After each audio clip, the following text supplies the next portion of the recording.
Welcome back. ChannelsTV.com has more information for you. And on YouTube.com/channelsweb, you can watch our videos. You can also watch us on your mobile device via your browser or download the Channels TV app for Android, iOS, and Windows devices from their respective stores. Besides giving you access to news updates, the Channels TV and Channels 24 app have an eyewitness feature with which you can share pictures, videos, or news of happenings around you. Just install the app, then tap and swipe to reveal the menu and follow the instructions. Young Nigerians are appealing to the presidency to fast-track assent to a bill backing their participation in elective politics.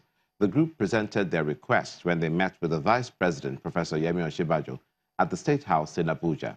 After the meeting, the leader of the group told State House correspondents that President Buhari's assent to the Not Too Young to Run bill is the last stage of their demarche. A few weeks ago, when we marched to the villa to deposit our letter of demand, calling on the executive and the Buhari-led administration to answer the call of history by assenting to Not Too Young to Run. And so we've just come here to place that demand on the need to assent to this bill once it is transmitted by the National Assembly to the executive for assent. We need to disabuse our minds from this narrative that young people are not ready. There are young people who are ready. All we need to do is to give them that opportunity. What Not Too Young to Run seeks to do is to open up that space so they can demonstrate excellent public leadership. Now, Governor Darius Ishaku has raised an alarm over what he describes as the alarming security situation in the southern part of Taraba State. The governor, who briefed journalists after the emergency National Executive Council meeting of the People's Democratic Party in Abuja, also decries the inability of the military to apprehend suspected killer herdsmen who've wreaked havoc on citizens in the state. He also took a swipe at the army, accusing them of harassing youth in the villages. It has become necessary that I address you of the worrisome happenings in Taraba State. As you are aware, in the southern part of Taraba, military has withdrawn, but that is not only the case. We are still being harassed by the herdsmen militia. Worse to that, the military has taken over the job of the police. They are bombarding and entering people's homes in Takum at 2 a.m., arresting youths and locking them up. The armed forces are not protecting the people against the killer herdsmen, but they are now going again and arresting the youths in the town. This is what led to the demonstration of the women last week. Now, the situation is getting really bad, and I'm calling on the federal government to call on the military to bring back those boys that were arrested, to allow the police to do their job if indeed they are criminals, and to insist that the military do what role they are asked to do, and that is to defend us. Governor Darius Ishaku of Taraba State speaking on the state of security in the state. Meanwhile, the Nobel laureate, Professor Wole Soyinka, is lending his voice once more to the call for an end to the continued attacks by suspected herdsmen in parts of the country. Professor Soyinka says he will consider that there is no government in the country if in 5 months the president fails to reclaim farmland and territory belonging to the internally displaced persons in those affected areas. Professor Soyinka said this at an event to unveil the logo of the 2018 Obafemi Awolowo University Ife Festival of Food and Identity in Ile-Ife. Cannot permit the continuation of the seeming triumph of the gun over the plowshares. Between this annunciation of this festival and the manifestation of the festival itself, we want to see from this government a reversal of the seeming triumph of the gun, arbitrary use of the gun over the plowshare. If that has not taken place, and let us not lie to ourselves, it means we have no government. If those who've been displaced, the farmers who've been displaced in their hundreds from various parts of this nation, especially the north, if they have not, those farmers have not been taken back and restored to their productive environment, then it means we have no governance. Let us all join hands to beat the sword, the gun, into plowshares.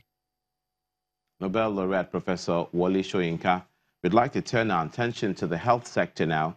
There are only 5 confirmed cases of Lassa fever in the country as at April 15, 2018. Now, that's according to the latest report on the outbreak released by the Nigeria Center for Disease Control. It's said to be the lowest number of cases reported in a single week since January 2018. Now, according to the center, this only marks the 8th week of continuous decline in new confirmed cases, showing that the efforts to control the outbreak are successful.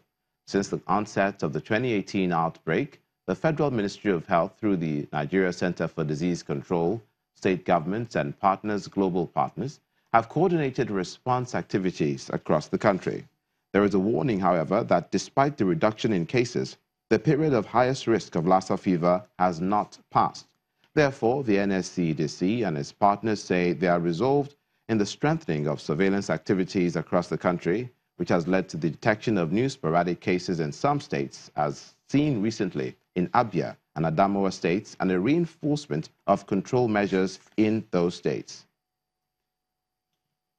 Now, joining us on the program is the Chief Executive Officer of the Nigeria Center for Disease Control, Dr. Chikwe Ihekwazu. You're welcome to News Across Nigeria. Thank you, Olumide. Thanks for having me on your show. Now, we'd like to begin by what your summation is of the efforts you've undertaken to reduce the spread of Lassa fever across the country. Yes, there's been an incredible effort for several months, literally since the beginning of the year. We've had teams working across several states in Nigeria. In the 3 most affected states, we had teams there for close to 2 months, working with state governments, with local clinicians in those hospitals, with our colleagues in the local public health departments to address the challenge that we were faced as a country. And I think last week, really, we began, for the very first time to start breathing a sigh of relief, seeing that our efforts are coming to fruit, and really beginning to congratulate the team, because for the first time we saw state government come together with federal governments, partners come together with Nigerians, and really work together to address Lassa fever. You see, with Lassa, there's really no magic bullet. There's no vaccine. There's no simple intervention that can interrupt transmission. So it requires multiple stakeholders to come together and to commit to fighting this disease for a medium term. It's not something that can be solved in a few days. So really last week we saw the lowest number of new cases since the first week of January this year. And for the first time, we're beginning to see the beginning of the end of this outbreak. But at the same time, we have immediately started preparing for the next year, for the dry season of next year, to be sure that we're better prepared, we prevent more cases, and we continue to mobilize both the technical and financial resources needed to combat this disease in Nigeria, of which we have the largest burden globally. So we want to be in the front of the response, Speaking of it being a global issue, sorry to interrupt you. Speaking of it being a global issue, what role did the partners like the World Health Organization play? Yeah, we've really been working really hand in glove with the WHO. They're our primary partners, and we continue to work with them. The next phase of the response now, we're intensifying research activities to try and understand what are the drivers of infection in Nigeria, both research on the virus itself, but also on the cultural and economic factors, anthropological circumstances that enable transmission happen. So Okay, WHO really has been a key counterpart to us, and We'd like to take a quick break, and we'll be right back to continue our discussion on the outbreak of Lassa fever and the efforts of the NSCDC to contain it. Please stay with us.